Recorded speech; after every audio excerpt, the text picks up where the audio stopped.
All right, did you hear it? Yes, sir. All right, we're live.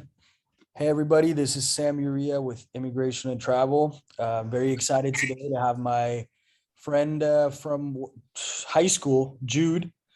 Yes, Known sir. each other for a long time. Haven't seen you in a while, so I'm happy to see you here through Zoom. Uh, Yeah, man. how you doing, brother? Been good, man. How you enjoying the life? Where are you located right now? Right now, I'm in Sacramento, California. Okay. You were in LA for a while, right? Yeah, I go back and forth between Sac and LA. Yeah. Cool. So I guess update me a little bit. What's your life been like these past, 10 years since we graduated high school? It's been, you know, it's been a journey. Just Okay.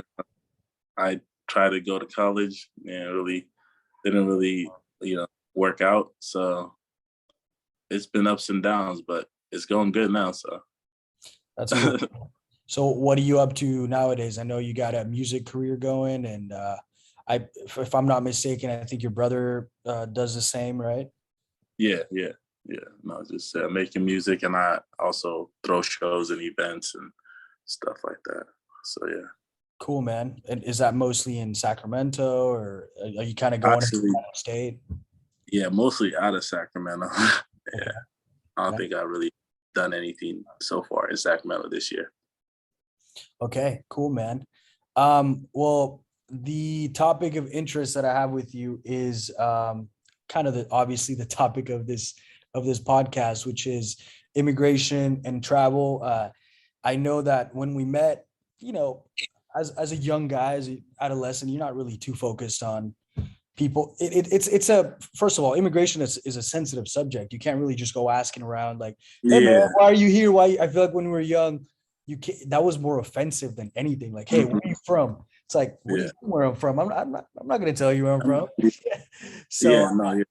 but as we grow older, and as we kind of develop our, things that we're into, life has kind of guided me through hearing a lot of people's immigration stories, and that's made me want to hear more and more.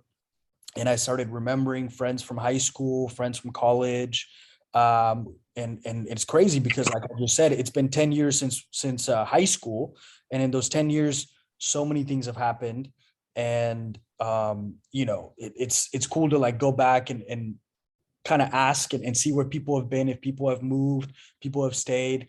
But then I started remembering, I was like, okay, Jude is from, I think he was born in Nigeria. I think I remember him telling me that he was born, and I don't know how old he was when he moved from Nigeria, but I think he'll remember enough to give me a story. I know his family's from Nigeria. So what age exactly did you come to the States? I was about 8 years old when I came out here. Okay. And I guess from what age do you remember any memories of being in and by the way, which city was it in Nigeria that you were born? I lived in Enugu, Nigeria, Okay. but I come from the village Okpatu, which is a very small village in Enugu, Nigeria. Okay. And is that so that's a village of up around how many people? Okpatu probably has, I'd say, like 500 people max. 500 people. That's crazy, man. How would you say what are the living conditions like? Are they small It's house? very rural, and the village is very rural. So it's like um, plains. A lot of sand. It's like the house structures that you would.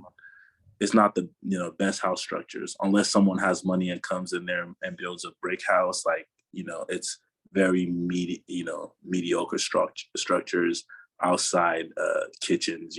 Like you cooking outside and stuff like that. I mean, some people I'm sure in the village have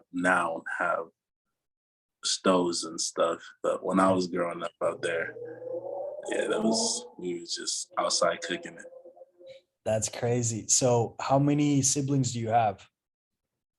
Siblings or my like Yeah. direct like my brothers and sisters. Yeah, I guess how big was your family when you were growing up?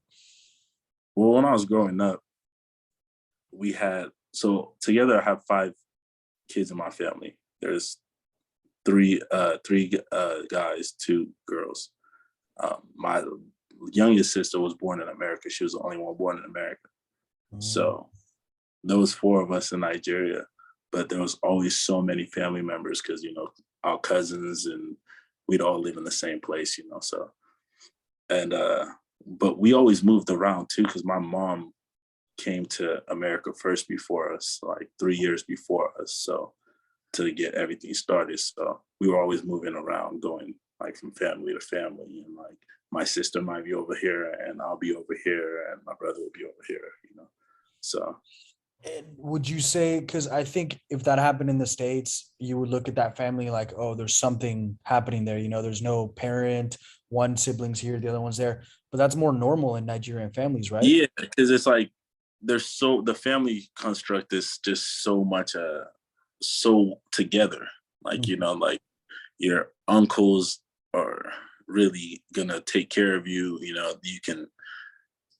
They can drop me off at my uncle's. Like even now, like my uncle takes care of his brother's children, just because he's in a position to be able to do that better. And it's not looked down upon. It's just like the family, like the whole like family works together.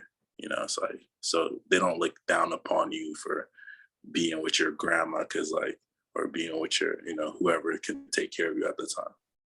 So it's quite normal to maybe was your family any different? Because you said you have 5 siblings, right? And uh, Yeah. let's not count your youngest sister because we're still talking about just Nigeria. So did you have a lot of interaction? Because I think in American families you'll have a lot of interact. If you have 2, 3 siblings, you remember Mhm. everything with those siblings.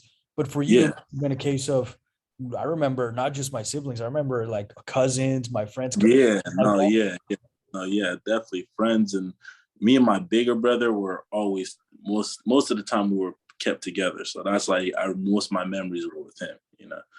And yeah, so I mean I do remember a lot. It's crazy. It feels like a whole different life I lived before coming here because I remember my dad owned like a drugstore over there, like a pharmacy out there.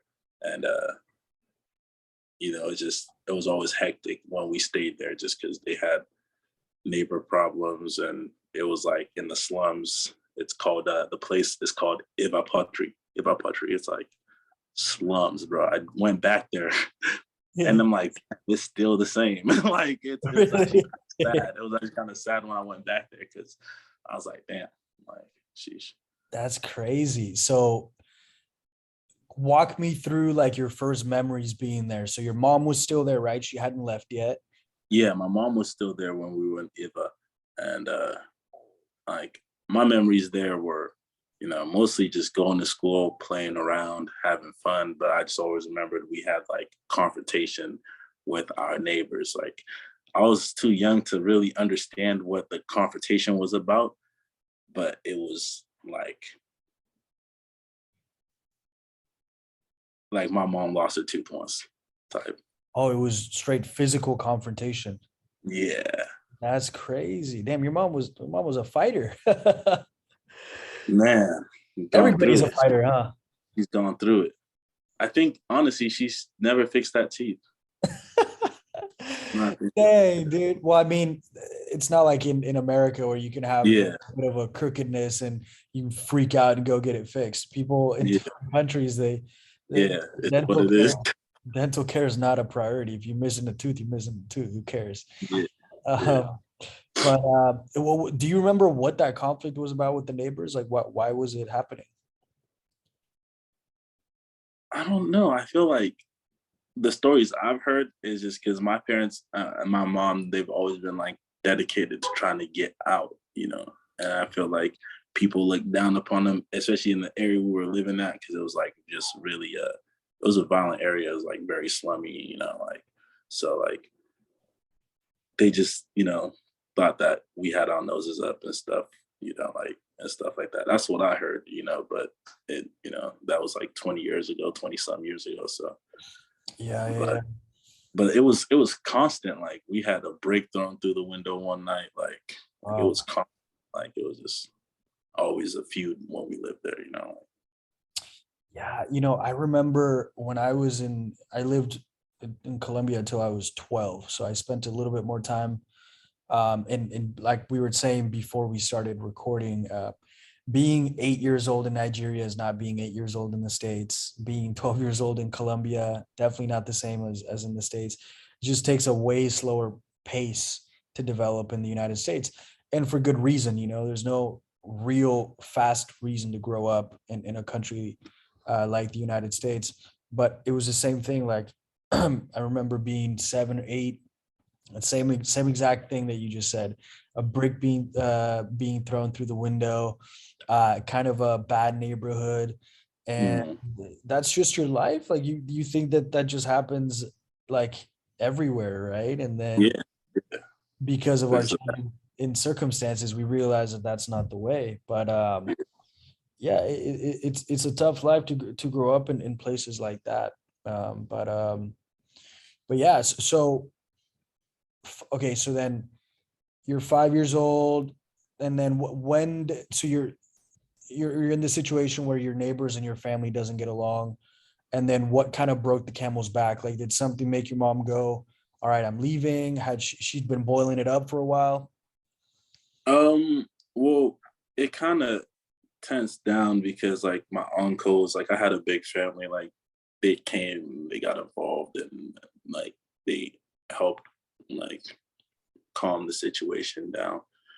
Um, yeah, it was a lot, but I know that it was like at a point where they just didn't speak to us, they just didn't talk to us.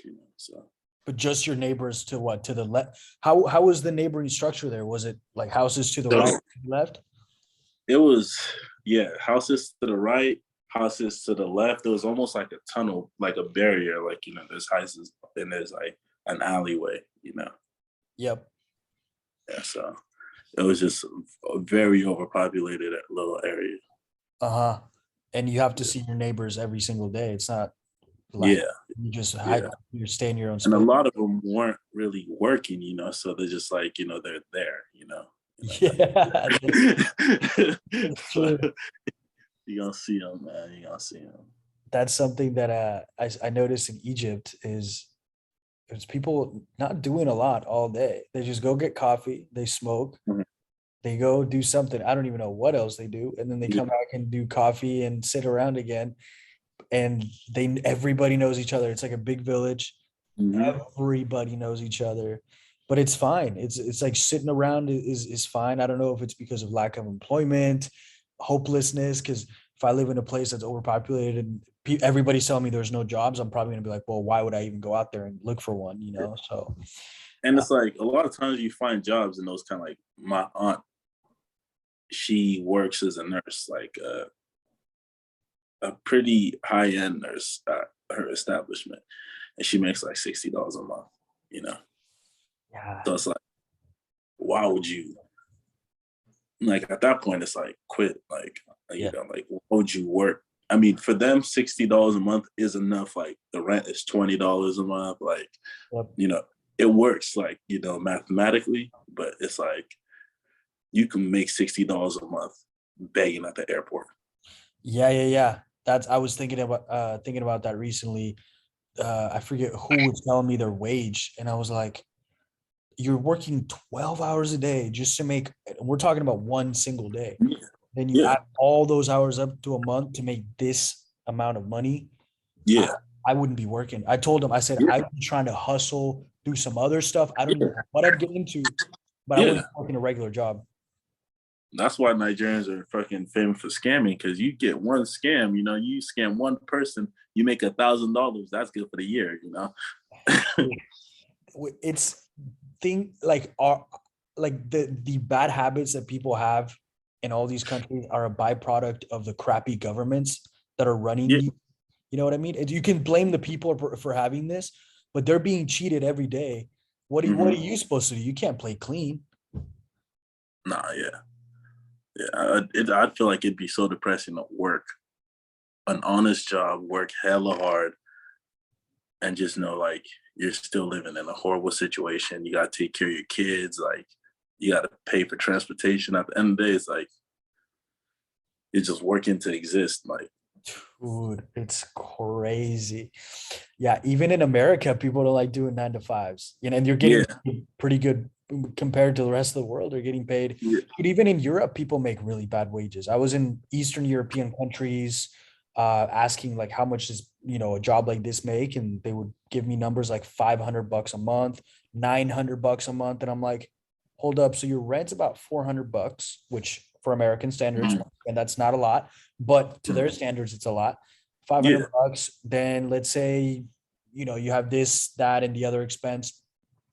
And then throw on top of that, like the pandemic. So for example, my friend is a fitness trainer, makes decent money. And she mhm. had the government didn't back her up when the pandemic happened. So she used up all her savings. I don't know how even people in Europe survive. I keep thinking, holy shit, the United States is just crazy opportunity, man. Like I don't blame anybody, absolutely anybody for wanting to come. Yeah, yeah. And that's what people don't understand. Like, I feel like people from here don't fully understand like how crazy of an opportunity it is here. Like I don't know, like you can really come here and be homeless, and in a few years, like if you're doing something, you can thrive to the point where you're helping people. Like especially if you're from a different country. Like if I send back 1,000, not even 1,000, say if I send back $100 a month to one person, they don't have to work. Like in Nigeria, like they don't have to, like, you know. But that's the thing too. You don't want to do that because you don't want to make people cripple people. Yeah, but I mean, I get it. A lot of people, I think in Cuba is a country. I don't know if you know a lot about it. I don't know a lot, but what I do know is it's super, super, super communist. It's even like you're considered a smuggler if you're growing rice, growing vegetables, like literally the basic fucking things in Damn. life. And and I asked, I need to do an interview with a girl from Cuba. I have it pending, but I was telling her, I was like, how do people have money? Like who, like every society has the rich and every society has the poor. Who's rich Yeah. in Cuba? There has to be like an elite. And she said, well, The government. Yeah. besides the government, the people who get sent money back from the States, the ones that are Mhm. like you just said, are getting 100, $200, Yeah. they're living good because and they're not doing shit, but at the same Yeah. time they can't do shit because they're not even allowed to grow rice. So Yeah. it's this weird fucking circular crap Hmm. that leaves, like, those words you're using are perfect, leaves people crippled, bro. They can't Yeah. anything, man. So Yeah. it's just crazy. Yeah. um Anyways, you were saying you were in your village, you had conflicts with your neighbors, and then So no, not in the village. In the village, so village is okay. where my grandma lived, my dad's side. In the village, we didn't have no conflict that we had conflict every now and then, but it wasn't no real conflict like we did in that small city. So in that small city is where we live, where my mom and dad were able to like afford housing at that time. Oh, So okay. so that's where we had a confrontation a lot. In the village, that's where we go for Christmas. And even when we lived over Oh, there, we okay, went okay. back to the village for Christmas, and stuff. Like it was never really most happier memories were in the village. Oh, okay, okay. So I was thinking about it in the wrong setting. So it was in remind me the pronunciation, Ngugu, right? No. Enugu. So the village is there. Both places are in Enugu. The Okay. village is in Obato, which is that's the village I'm from, and then the city where I lived in was called Eva Pottery, Eva Pottery, and that's where we had confrontations often. Uh, but that's where my mom and dad lived together, and that was before my mom left, you know, to come to America. And your parents are still together to this day? Yes, yes. My dad is sick though, so he moved back to Nigeria, is living with a family. So yeah, Really? yeah. So how long has that been since he moved back? It's been a while. Like he's, it's like yeah, it's been a while. Yeah, And but it he's isn't I don't want to ask what's going on with him, but did he think the healthcare in the States was too much, or what was the reason for him? Does he think it being around family while he's sick is a better kind of treatment? yeah, because what he has is early onset dementia. Mm, So the medical out here, I mean, that's really not the problem. It's more of like the community, like that's true. it's just too fast paced out here for all of us to be in the house, in my mom's house, and just giving him the same kind of care he's getting over there. Like the whole community thing, like yeah. Yeah, and like what you're saying is he could be sitting in your mom's house with you guys, but that's Mhm. nothing like the interaction that he's gonna get from just Mhm. everyday life. Like you don't need entertainment. Yeah, You're living in yeah, Nigeria, I'm sure things and are happening. we we move around. Like me, I move around a lot. I travel a lot. I throw shows, and my brother, he's the same way. So it's like he doesn't get that the one-on-one attention that he really needs out here. I see. And how old is your father, if you don't mind me asking? Um, he's like 58. He's quite young. Yeah, that's why it was early onset. Yeah, it was. He was just kind of forgetting things, and you guys noticed. Yeah, he was forgetting things, but it got really bad. It got really bad at one point. Like we had to like do a search party for him because he went missing one time. So like, Got it. Okay. But back to what he was doing in Nigeria. You said when you guys were living in the city, were both your parents working together? Did they both have separate jobs? um, I mean, they were both. My mom had a job as a nurse. She's always been a nurse, so Mm, she had patients she took care of, and she would work at hospitals. When she had the job, when it went on strike. So they were always both working, both doing something. But he actually studies as an architect. And he was an artist as well. So, but yeah, they were just they in Nigeria. He was most likely more surviving. He was just running the business, day to day stuff. It wasn't until we came to America that he started doing more of his ventures and stuff. got it. Okay, so how was school in Nigeria? Do you remember? Because you were going to Yeah, school in the village first, right? And then you moved to the city, and I'm sure the schooling was totally different. I actually didn't go to school in a village. I didn't go to school in the village. I was just mostly hanging out and learning stuff from like grandma and stuff like that.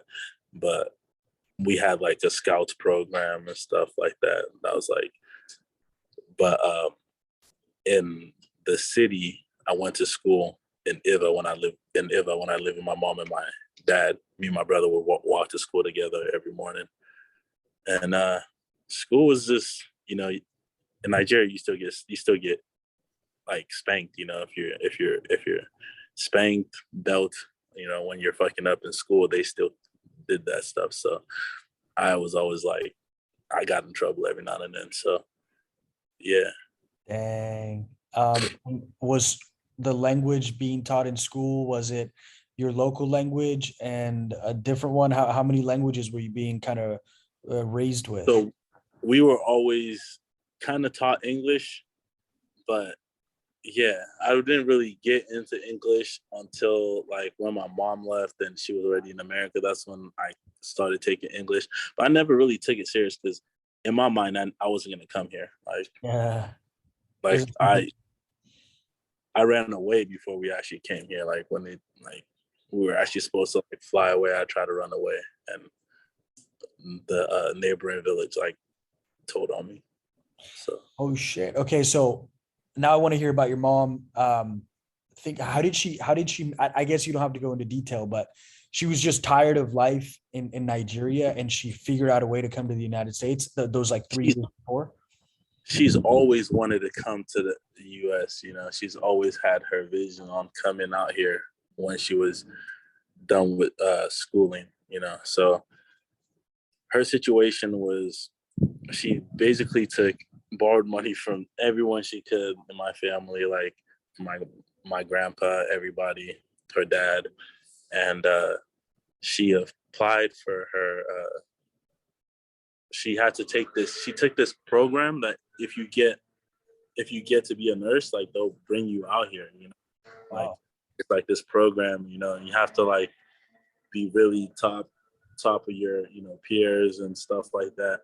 And then the testing was done in a different country that you needed a passport for. You know, so just for that, she like used all her money just to do that and get the testing, and she didn't have enough to actually get the passport to go to the other country to do the testing.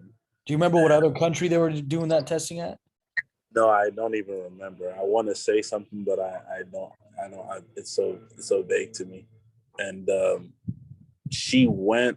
You know, got on a flight still, like to go there, and without a passport, without any paperwork, and like it was like legit. She says it was like an angel that like guided her through the lines, like made her walk around everybody and just helped her get in. Like, and she was just like standing like sweating, like worried the whole time, like what's gonna happen, like what's the process that's gonna happen. That she said someone just walked up and told her, "Please follow me," and like took her out of the line. And like, yeah, so it was like very divine, you know.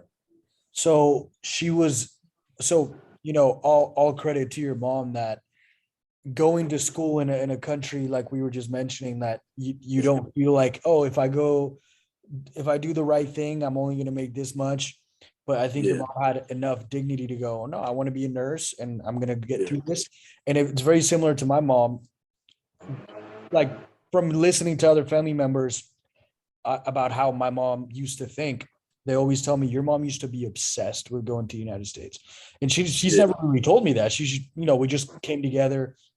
mhm, And it seems like your mom was pretty similar. She just had it yeah, in her head, I want to go to the United States. And I think yeah, one of the best ways to go is to be a very highly educated person. You give yourself every yeah. single chance. And I don't know what year this was. Can you do you remember what year that was? Man, I couldn't put dates on any of this just because like it's such a foggy memory. Like her story, and that's like not even the craziest part. Like her story is just like because that's not even her to get here. That's just for her to do the test, you know. And that was just like one obstacle, and then she needed to raise more money. You know, it was just like so much for her to get here. It was like, and then when she got here, she had absolutely nothing, you know. So she got nothing. She had a job, but she didn't have a place to stay. She didn't have, anything. So it was just like she just landed, and they just told her like, we know this person that lives over here. Give them a call and see if you can like. That's just it was like land, call somebody, and hope, pray that they can help you for a few days, you know. And okay, so left Nigeria to go test for her entry into the United States. That's what it was, right? No, not her entry into the U.S., but for her entry into this nursing program, just into the Ah, program, you know, just into the that could program. get, yeah, that could eventually get her there. So it's just like she spent so much just to do that, and it's just like most people in Nigeria don't have the kind of money to do that kind of, to get there. So it's like she bankrupted them and my family, to Yeah. come here, but it worked out. Yeah. I mean, I guess when you have a big family, and everybody chips in, even if it's Hmm. a little bit, I mean, Yeah. it could add up to being enough. And man, but And that, she had some sponsors, like some people that my grandpa knew that were like really well off. And that's the thing about Nigeria. Like, if you know someone that's rich and you really know them, like, there's no shame in asking them for some money. Like, like yeah, it's crazy. People are like, whenever I go back, I'm not even rich like that, but whenever I go back, I know like I have money that I take just to give out. Like I set this aside just to give out because I know like they're like you're in America. Like I know you're doing better than us. Like you got something. You can't go there going, guys, I'm broke. Like they're not yeah, gonna you can't go there like I'm broke. They're like, what the fuck? Like switch spots. Like let me take your passport and go back. Then I'm like, Yeah. Nah, I remember being 20, it was 2014. I wasn't working, like I think I was still in college and I was actually broke, but going back to Colombia, and we went to the club with like my friend and his cousin and a couple other people, and they asked me to chip in, and I said I don't have any money, and I truly didn't have any money. Damn near got in a fight with these people because they thought I was pulling their leg. I was like, bro, I truly don't have money to like buy this right now. They're like, dude, you live in yeah. America. I was 20, 21 at the time, but it's not an excuse to It's say not that. an excuse, bro. Not Nigeria, bro. If you came to America and you come back, you have to have something. Like they're just like, bro. Even when I was like, I think it was like 18, and I'd go back. I'd have grown ass men like being like, "Come on, what do you have for me? Come on, like if you have something like at least $5, you know, like what do you have for me? You know, like so it's like, and like if it's not family, because that happens everywhere. Like even when you're on the street, like people feel like you're American, like they're just gonna come, like you know. So if it's not family, you have to be like, you know, get the fuck away from me. But Since you mentioned that, so going back to Nigeria, and every time that you go back, do you feel like people recognize you as American based on the way you dress or based on the things you yeah, wear? it's the way I dress. Just the fact that I wear shoes everywhere, Ah, like that. That just like that's like your sore thumb. Like if you're wearing shoes, like because there's people who live in Nigeria, even the rich people, they don't wear shoes. They wear sandals. You know, they wear nice sandals. You know, yep. so it's like when they see the shoes come out, they either think you're American or you're trying to, you know, the shoes and like just like the sportswear. You know, like But honestly, you can't really wear. I mean, where I'm at right now is Senegal. I'm staying in what I thought was I mean, you could call it a nice area. It is a nice area, but there's sand everywhere. Like, if I had a pair of white sneakers here, I wouldn't wear them because you get sand in your shoes. Just it's not like clean pavement everywhere where you can keep yeah, your shoes clean and show them off. So there's a reason why they wear sandals too. yeah. But yeah, I still wear shoes. It's just because yeah, it just Because you're I not just used to don't the like. sandals. Yeah, I'm not used to the sandals, and it's like you come back and your feet's just all dirty. I don't like. I don't like that. I don't know, but yeah, it's and I also the way I talk, like the way I talk, yeah. Because there are some like when I go to the clubs in Nigeria, like hold on, yeah, when I go to clubs in Nigeria, people are dressed up, like you know, people are man dripped down, and like you know, there's a lot of wealth in Nigeria. Like that's a crazy thing because like you know, like there's billionaires in Nigeria, like a lot of them, like and you know, because there's oil in Nigeria, so it's just like the disparity from wealth is just like crazy. Like when you see rich people out there, like I'll go to clubs out there, and I'll see people throwing like because it's like African culture throw money, like Nigerian culture throw money, like at the dances or whatever, like. But yeah, they'll just be throwing money at the musicians performing, and it's like the equivalent of like $10, you know, each bill they're throwing. Damn. You know, like they're like really. I'm like, for them, I would never dare like, and they're just throwing a lot of it. They So it's have like it lets you know, you have the pure definition of fuck you money. Telling yeah, the population this is how much. Like there's people starving outside. Here's $10 that is probably gonna get swept under the rug. You know, mm-hmm. No, for real. And that's they're just throwing that shit. I'm like, damn. Yeah, no, the wealth out there is crazy. Like when you see shit, like when you go to the nice areas and nice clubs, you really do see like crazy cars that shouldn't even be in Nigeria. Like there's no way that you can drive these comfortably through these roads. Like, yeah. like, like, but people would just buy them just to say they have them. Just a flex, man. It's flex city out there. Yeah, Absolutely. And I mean, how do you think those people make their money? They know somebody, they hustle, they cheat the system it's somehow. hustle. It's hustlers, scammers. Scammers are always like number one. Like scamming is undefeated because you're just making clean. It's all profit, you know. So I feel like the scammers is the people that make a lot of money, especially young people. Then the oil people are like the older people. The oil families are all billionaires, so they're making export. You know, like we have cashews, we have cocoa, like export. The richest man in Nigeria, Dangote, is like I think it's like 14 or some maybe more, some crazy billion that he has documented, or maybe like 42, something like that, off exports.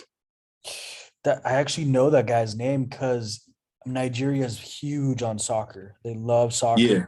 They Hmm. follow all the English teams. My team is Arsenal, and I think they what remind me his name Dangote, right? Hmm. He's a huge Arsenal fan, and so he gave an interview. I don't know how many years ago, but he wanted to buy the club. So I actually know Hmm. who the guy is, and to be able to buy the Arsenal, I think it's estimated at around 2.6 billion. So Yeah. for a Nigerian to want to buy a club, he has to be Yeah. loaded. No, yeah, no. That man is rich, bro. That man's. I think it might be 42 billion was his estimated net worth. But yeah, off exports. So exports is a lot of another way what how people get crazy wealth, and then imports, importing things from America and stuff like that is another way. I mean, there's ways like you can create wealth out there. I've been able to see like how people can create wealth. Like I sent a car back there, like and sold it. The cars are you can buy a salvage car out here and sell it over there for just a car. Do you so you shipped it to Nigeria, is what you said? Yeah, yeah. Do you have to break it all down and sell and Nope. you ship it on a ship? Put it on a cargo boat, on a cargo box, ship that shit. That's sick. So like That's I see ways. I can see ways now that people can make profit out there. It's just you need a lot of wealth that they don't have. Like I can expect someone in Nigeria to come up with $7,000. Like if you tell them to come up with $7,000, like sheesh, like that's like 7 years of yeah, and of you're work. and that's more of a US mentality where everybody can make their own money and they only pay for their own stuff. I mean, you talk to somebody out there, they might have a brother who like, why would I Yeah, save up 7K? I have to help. If I even make 1K, I'm sharing it, or I have a kid yeah, or I have a yeah, wife. yeah. For real, if you even make 1K, you're sharing it. Like my uncle lives in Nigeria and he takes care of still a lot of my family members. Like even though like my mom takes care of a lot of them, but he's the first person like because he lives there.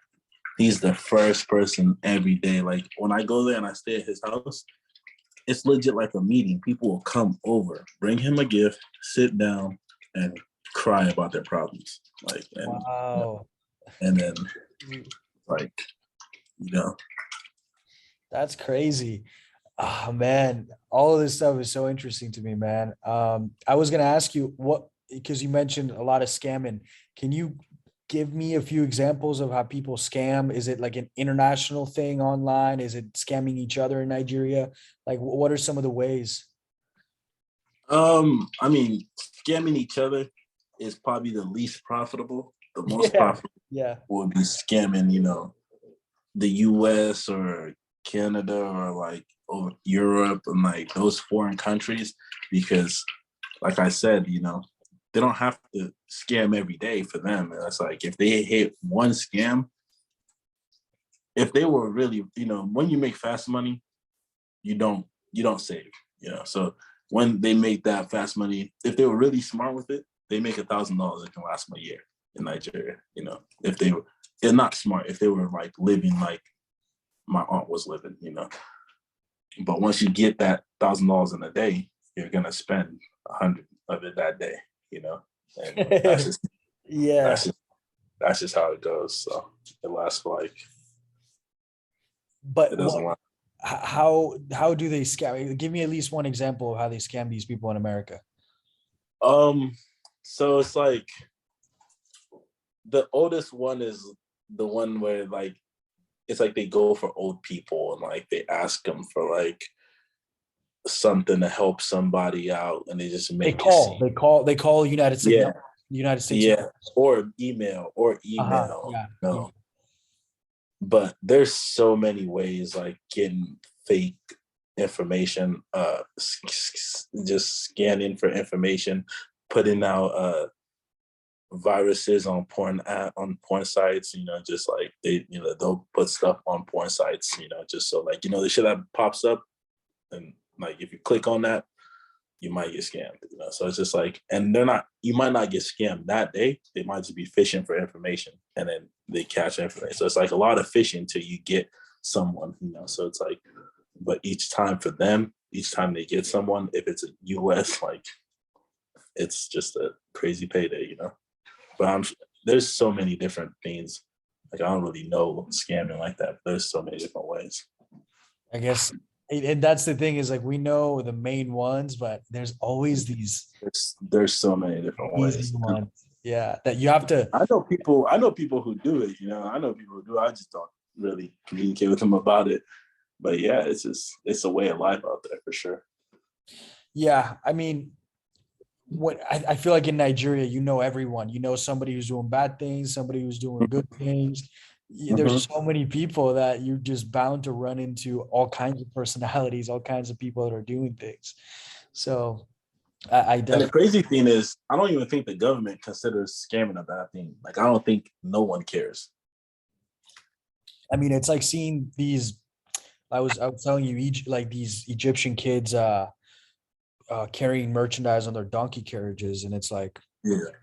like that's illegal anywhere in the world. To me, it's a 5-year-old. He doesn't have a license. He's 10 years away at least from taking a Mm-hmm. test. Doesn't go to school. I mean, how many violations are there already in the United States from this Yeah. example? Yeah. Another one in Egypt that I remember is, you know, those tricycle motorcycles, the tuk-tuks. They're like Mm-hmm. mostly for taxis. I don't know if Nigeria has them. Yeah. Yeah. We call them keke. Keke is Okay. what we call them. Yeah, they're Yeah. just quick ways to transport around, especially Mm-hmm. villages, right? Yeah. Um, and those are driven by teenagers in Egypt, and they actually go the wrong way on main streets, main highway streets. And every actual driver with a legitimate car hates them because they don't give a crap. They'll zigzag through traffic. If you hit them, there's no insurance. I mean, every liability you can think of. Um, and so it's like how unregulated can a country Yeah. be that on Yeah. its roads you have reckless young drive and dude, we all drove when we were 16 in the States. We were all nuts. Imagine being Yeah. in Egypt driving at 16, a little Yeah. tricycle thing, you know? No, for real. And it's like they just don't have the laws set up in the first place to even be able to like do anything about it. Like, you know, you have to, it's like they don't have the not laws but the organization. Like you have the first organization to start like keeping people, you know, keeping track of who has a license, you know, like that's just a like if you've never started, that's such a big thing to start, like, you know, and just like try to get everybody's information. Like if you've never done it, like it's like where do you start? Like, you know. Well, it is the overpopulation, like 100 and Mhm. I forget the exact number of population in Nigeria, but it's like for every cop, there's 2,000 people. If not, I don't even, Yep. I've never made that sort of like comparative conversion, but something crazy, right? Like, how are Yeah. they going to keep track of anybody? How is some police guy, how is he going to, make himself, how is he going to, there's not even time to pull anybody over. You Yeah. can't be pulled over. Nah, but they do pull people over all the time. Oh, for sure, for sure. But I'm saying everybody to Money. implement it on a big scale. Yeah, no, they just pull everybody over for some money. Like, Oh, true that, true that. Yep, yeah, absolutely. but Yeah, man, it's crazy. It's a crazy world out there. But yeah, let's focus back on your story. Your mom leaves. and you were telling me she might be able to tell me her particular story, which I'm Yeah. excited about. So then she makes it to the States, and what happens from there? So she makes it to the States, and she starts off. She gets here, and she wasn't even able to get the position that she went to school for because they're saying that her credits didn't transfer. So now she has to start as a CNA, like a low level nurse. Like she went to school all this time, to become an RN, to a registered nurse. So she like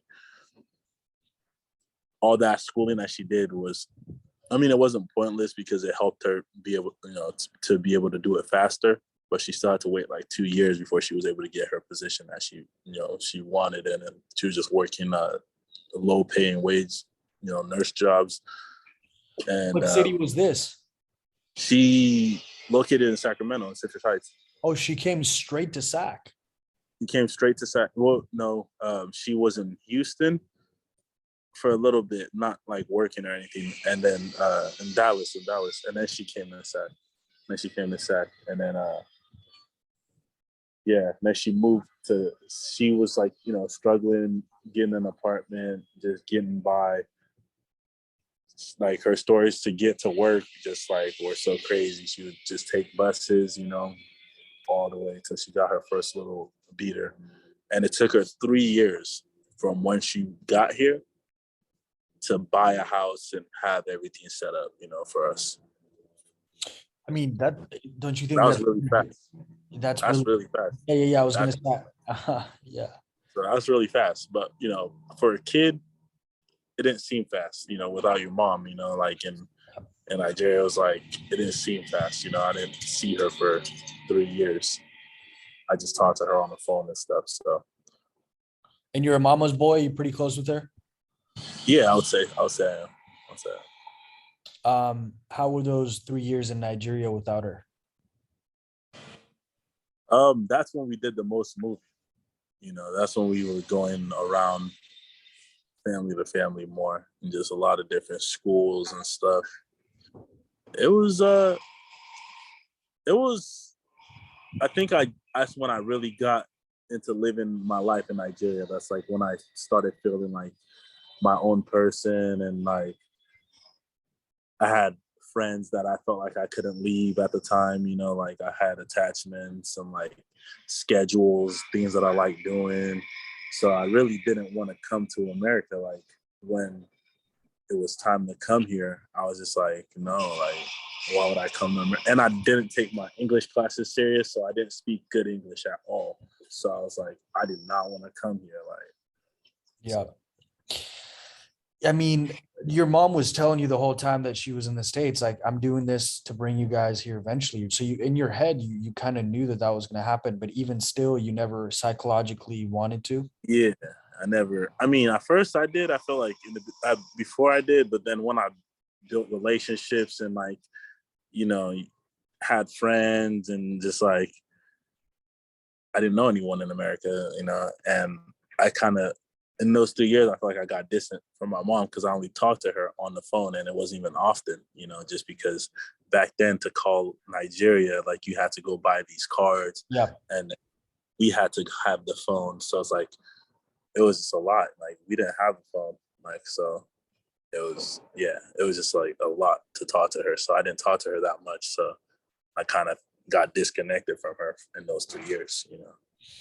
Yeah. And then I guess from age, so what, she left when you were 5 and then you came to the Yeah, States when you were 8. yeah. And what about your brother? Did your siblings, like you mentioned an older brother, and I know you have a younger one. Did they have the same mentality as you that they wanted to stay? My older brother, my older brother did. My older brother did. Um, my younger brother and sisters were still so young, like, and I really didn't see them as often too. So like, I don't know. There was like a picture where me and my dad and my brothers and my sister were there, and we took a picture together. And I always remember that, like, we came together that day to take that picture. It was like, I haven't seen you guys in forever, and like so it's like, and it's like right before we started traveling. That's when we started being more together. Did you bounce around a lot of cities, or in that same kind of vicinity? Like you say, you went. No, Enugu. Enugu was the city we'd bounce around. Enugu and Suka was another city. Enugu and Suka were the two cities that we bounce around. Would you say you were bouncing around because mostly because of that family member that was kind of hosting you guys, or you kids were just uneasy and wanted to keep moving, or what was the reason? To this day, I really don't know. Yeah, I really don't know. I know some places we went, we didn't, you know, yeah, it was just, yeah, I don't know. I don't know the full story why, but it was some places we went, it wasn't as welcoming. So But it seemed like you enjoyed it though. I mean, you wanted to stay. You felt good. It was just yeah, kind yeah, no, of definitely wanted to stay. Yeah, definitely wanted to stay. And when I lived in Enugu at my mom's grandma's house, that's in federal housing. That's when I that's when I really like Nigeria. That's where I prefer to be most of the time. Like my grandpa has the same last name as me, so he has the same name as me, Jude. So he was always I was named after him, so he always took liking to me. He always just I was special over there, so I was like being there. You like But being in your grandparents' neighborhoods from your mom's side. yeah, yeah, yeah, Yeah, I actually have a similar story. My grandparents from my mother's side raised me, and yeah, I feel like they gave me special treatment, so I felt pretty comfortable there. And yeah. um, no, I get you, man. It was the same for me when the day I was saying goodbye to everybody. I couldn't even look people in the eye. I couldn't even come out of my room. We had like this, party where everybody showed up, neighbors, family members, friends. I couldn't leave my room to say goodbye, bro. I was just broken, but I wasn't Mhm. ready for that moment. Before that night, I was mentally like, yeah, yeah, I know I'm going. I know my mom said this is the best for us, so we're gonna go, and Mhm. I'm ready to say goodbye to people. But then when the moment came, I was not ready, bro. I was not ready at all. I was like, I can't even talk, dude. I started sobbing, crying, that like out of breath kind of cry that you get like I couldn't do anything. And people partied for not partied, right? They just got together for about 2, 3 hours. Couldn't say Yeah, goodbye to anybody. Everybody just left. And when everybody left, I knew, okay, like I was mentally broken for a while. And so it was tough. I don't think people realize how tough it is to leave the only thing that you know, right? Like for you, it was yeah. Nigeria. For And me, I just had to imagine how hard it is for my mom. Like she, lived her whole life there, and still had the guts to say, we're gonna leave against the odds. So so what your mom did is one in a million, bro. It's like no, and for it's real. all in here. It's all in here, Yeah, bro. and It's she had and I that hope. understand that. I understand that more now. Yeah, yeah, yeah. It's the same for me. My mom lived in Colombia for 30 something years. And I still think she hasn't fully immersed into American culture, but it's like, of course, right? Like you Yeah. spent 30 something years, so it's like crazy. How do you think your mom has adapted to American culture? Is she still very much like Nigerian, or do you think she's a little bit of both? I mean, for her, eating wise, her home wise, she's still very Nigerian. She likes to eat Nigerian dishes. She doesn't really like American dishes, Yeah. and uh, yeah. So, but as far as communicating with people, she's getting more American. She's getting slangs in there, So she's doing her thing. That's cool, man. Okay, so yeah, I guess tell me a little bit more about when you moved to the States, the moment you left, and I guess how you adapted to American lifestyle all the way until now, I guess. Okay. Um. Quick. Let me find the charge on my phone. It's about to die. Oh, it's all good. Yep. Go ahead. All right. So yeah. When I moved here, I moved here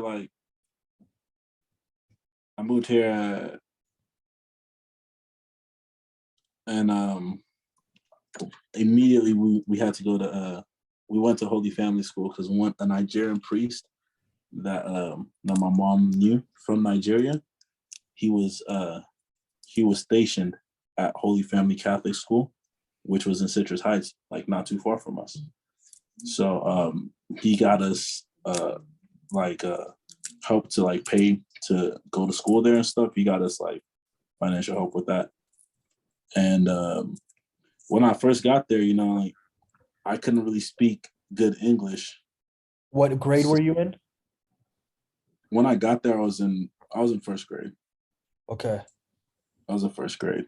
Are you saying did you have to go back in schooling a little bit? Yeah, did. I had to go back 1 year.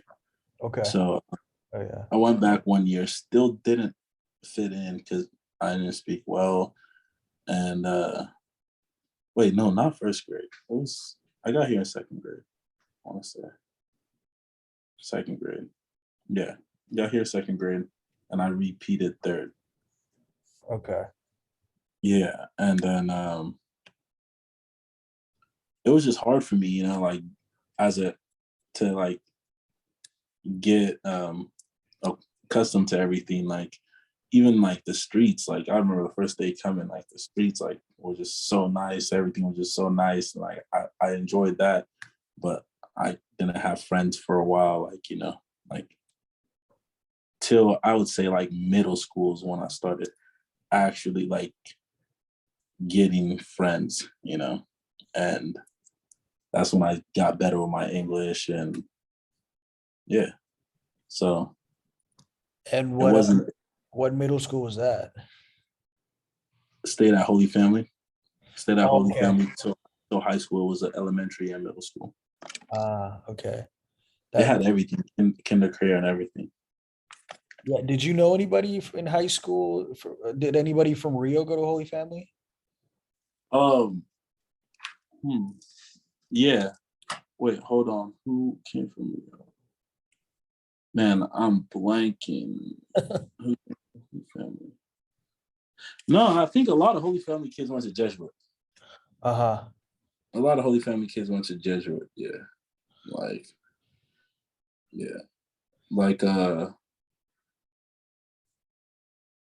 Man, who do you know from Jesuit that went to Holy Family? Nah, I guess it doesn't really matter, but I was wondering if anybody because you made friends in middle school, and then did you keep them through high school, or I mean, it's crazy. I'm still like, most of my close friends, I think I am still friends with. We're not all as close, but yeah, I still kept my friends, but I made different sets of friends in high school, and yeah, I definitely made different friends in high school. I feel like I'm more close with my high school friends. So. Yeah, I feel the same. I feel like a lot of high school people stuck around my life and just reunited with some, and yeah, it's just, I guess when you spend a lot of time with people in high school, that bond never breaks, and if you're still around each other's lives, you just hang out, So, Yeah. but so was there ever a point where you kind of looked around and when you moved and you didn't like it at all, you wanted to go back? Did you tell your mom you wanted to go back? I feel like for the first 3 years, I was really not happy with it. Like for the first 3 years I was here, I was just like, I just was like, dang, like, because I had a lot of friends in Nigeria. Like I had a lot of friends, and like I couldn't do any of the same activities. Like I couldn't even go outside by myself out here. Like it was like I came here and I lost all my privileges. Like I was able to walk around from the beginning of the day to the end of the day, and like and just be free, like have my own liberties as a child, But once I came to America, it was like, no, you got to stay indoors, and like, I'm like, what? Like, where does this come from? Like, I think that's the weirdest thing about the States, is that people are overprotective. Like they're very safe streets. There's no real dangers out there. I guess what everybody fears is like some weirdo, kidnapping your kid. But when you compare that risk to the risks on the streets in third world countries, My mom never cared how long I was out throughout the day. Yeah. Never cared. She just expected me to be home at a certain time, and I knew I was Hmm. going to be home at that time. And then the same for me. I moved and I couldn't go outside because apparently nobody went outside, and no parents trusted their kids to go outside. I'm like, Hmm. what's gonna happen out there? Yeah, no, for real. And I would always sneak out and like go to the river, the creek, and just hang out over there and stuff. But it was just like, yeah, I feel like it's just a lot more strict in America for a young person. Like you can't do anything. Like I remember I'd go buy alcohol because when I was in Nigeria, like we'd buy like palm wine, like palm wine. I would drink that, I'd go buy some palm wine and drink it. And it was just like I probably shouldn't have been doing that as a young kid like that. But it's like you can't drink here till you're 21 at all. And I'd buy smokes for my uncle. He'd always send me to buy smokes and stuff like that. So it's like, yeah, out here, just like you're expected to really be a kid, which is Yeah, good. Which is good, I yeah. guess. Yeah. It's good, and then you kind of realize that there's not a lot to talk. Like if I compare my brother's childhood to mine, Hmm. he may have some stories, but I think it's more going to be a general depiction of, oh yeah, I just grew up here and went to school here. Hmm. If if Yeah. if I was to ask you, and if you were to ask me, give me stories from your childhood, I have a lot of fucking stories. Yeah. Yeah. No. Yeah. Yeah. I'm gonna have to hear some sometime. Yeah, dude. There's a lot of things that happen, but by just pure coincidence of being out on the streets all day, that's like so many. There's Yeah. so many things you can run into. No. Yeah. No. Me and my brother ran into some horrible stuff. We ran into some horrible stuff. I don't even want to talk about on camera, but yeah. Yeah, dude. That's the thing about Nigeria is it's got a reputation, huh? Being Yeah. pretty dangerous. Yeah. Do you feel safe when you go back now? I always feel safe, bro. I feel safe everywhere. I don't know why. My mom always worries about me about that because I really do. I feel safe everywhere. I don't know. I feel like protected. Like, I don't know. My mom prays. She's a very religious person. And I don't know. I've always been able to go anywhere that I wanted and been good. Like, and yeah. So I always feel safe, man. I always feel safe. And I know how to operate over there. So it's like, I know what to watch out for. I know how to move around, and you just have to like when I get in cars, you got to just make sure who's around you, who's watching you, Yeah, yeah. stuff like that. So, do you remember if your mom moved on like a student visa and then she kind of converted that into a green card? And when she did that, she was able to bring you guys. Is that kind of how she did the whole process? Yeah, pretty much. No, it was a work visa, not student visa. Oh, She okay. Work came visa. through on a work visa. Yeah, but yeah, pretty much same thing. And then, I mean, I kind of agree with you that it probably took me 3 years to kind of feel like, okay, I'm used to this now. But how do you feel now? How old are you now? You 27 or 28? 28. Yeah. You're 28. How do you think, I mean, that whole journey has shaped you? And like, would you have had it any other way? Would you have rather stayed longer in Nigeria? Like, how do you think being an immigrant from Nigeria and moving at a young but mature age for being Nigerian has shaped you? Um, man, I think it's really made me. I mean, made me who I am, and I wouldn't change it. And I go back more now, and I go back a lot more since my dad is there, and it just I feel like I have something like if I feel like I have something I can go to, like I have a safe haven, like I can just go there because I do feel safer when I'm in Nigeria. That's the crazy thing. Like I legit feel safer when I'm in Nigeria. I don't know why, but it's just I know the faces, One I know the faces.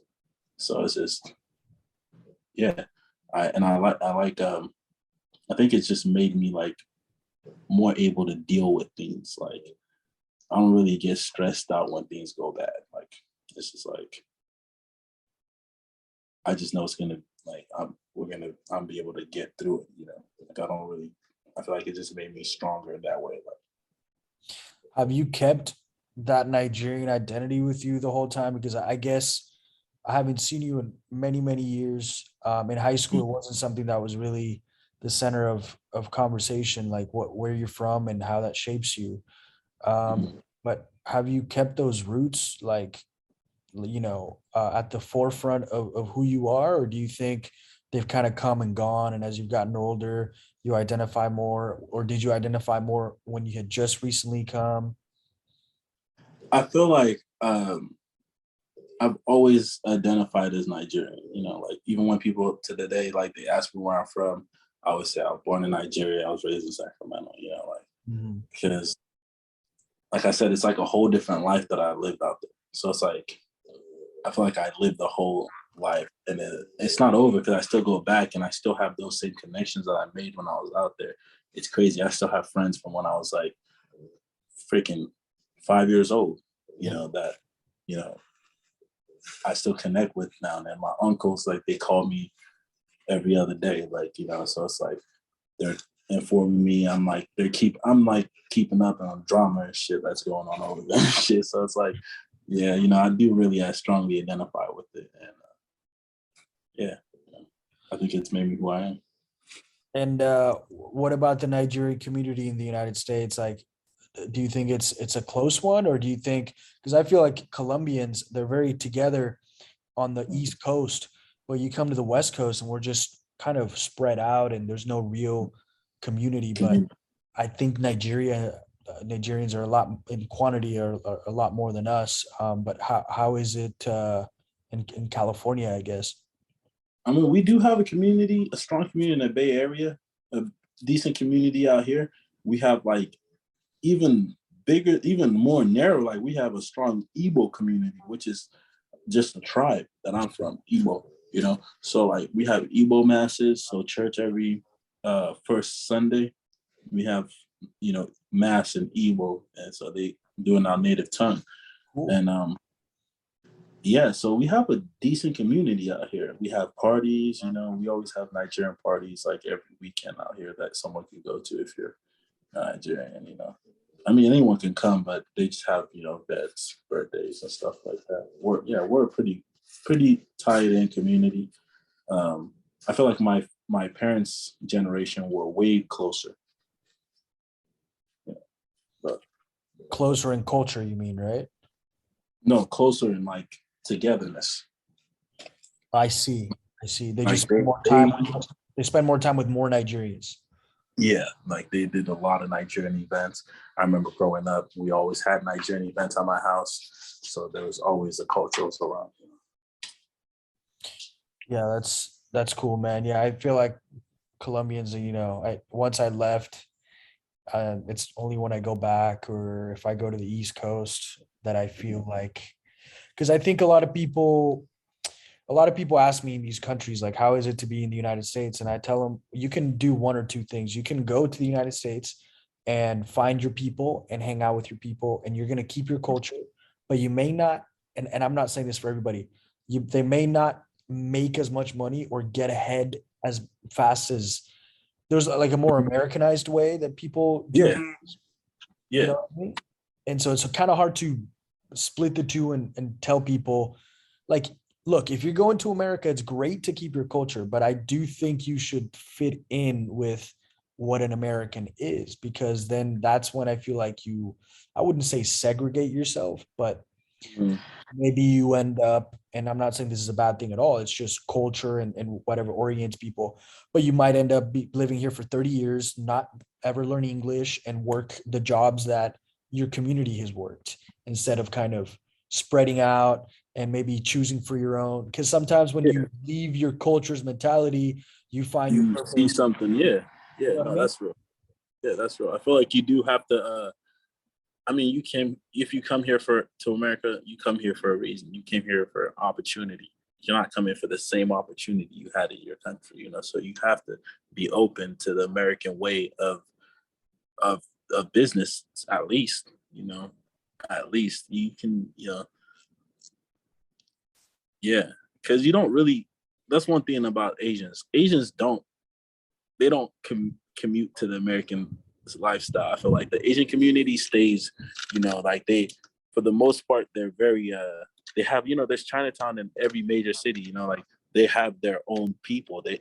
But that doesn't affect them because they do business, really well. They're really good at business. So it's like they're still get into like the craziest, like they're in a fish market, they're in the fashion industry, they're in the media industry, like they can still do they don't tunnel themselves into just one industry, but they help each other, and so it's like I feel like having a community like that is the best, but it's like it takes a lot of structure. I don't even know how they did that. Like they created that. I was like genius. Like I don't know how they did that. Like Yeah, dude, the Chinese have, it's so funny because any country that I go to, and mostly Europe, because the Chinese don't really come to North Africa or deeper Africa, but you are for sure gonna find a Chinese place. They're selling the same thing as the last guy, the different country, and they have broken whatever Italian or Spanish, yep.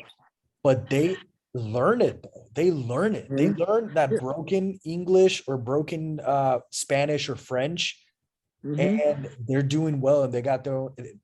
It would be crazy to be able to speak Mandarin and get into their head, because through language, like here's the thing about language that I think is fascinating. I may understand you right here, me and you, but we're communicating through a tunnel called English.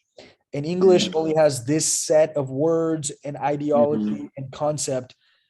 Maybe in Igbo, what's the language of Igbo? Is it Igbo language or what's it called? Igbo language. Yeah, Igbo language. Dude, Igbo is a whole different construct of ideas and mentality that I will never be able to tap into simply because I don't speak that language.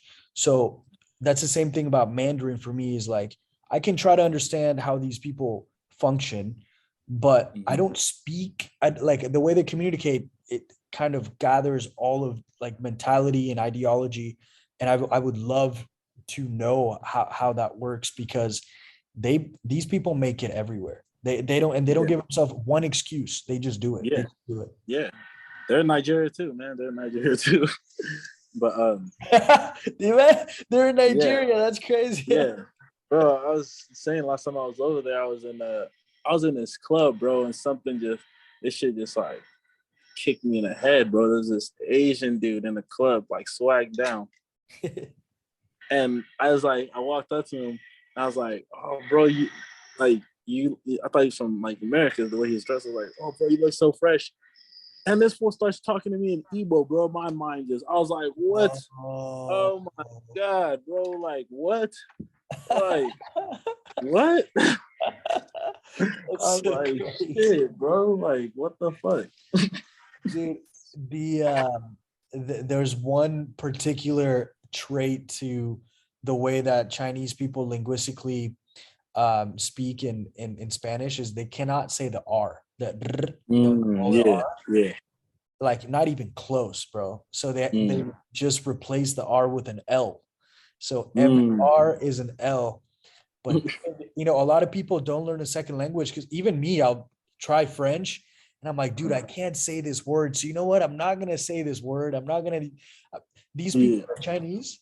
They don't care. Replace it. If they say lice instead of rice, and then every other word with R, they don't care, and they look at you in the eye like you better understand me, because I'm trying my ass off here, and they don't care. Dude, it's so funny. Hey, bro, but I do gotta get going. I gotta go get breakfast. Yeah. No, I was gonna wrap up. Dude, yeah, awesome talk, man. I appreciate you telling me about your journey, and yeah, I hope you're doing well. And yeah, when I get back to the States, I'm sure I'll run into you. Hopefully in SAC. Come to man. SAC or LA, bro. Absolutely. And yeah, talk to your mom for me. Let me know if she can tell me a little bit about her story. And it doesn't have to be long. I expected this to be way shorter, if I'm honest, but you just get in conversation, Yeah, no, it's like hanging out. Straight up. So yeah, talk to your mom for me. I appreciate the talk. I'll let you know when this is all done. I'll probably post it this or next week. I have 2 more that I need to post in like backward motion. But dude, appreciate you giving me the time, man. Thank you. Alrighty.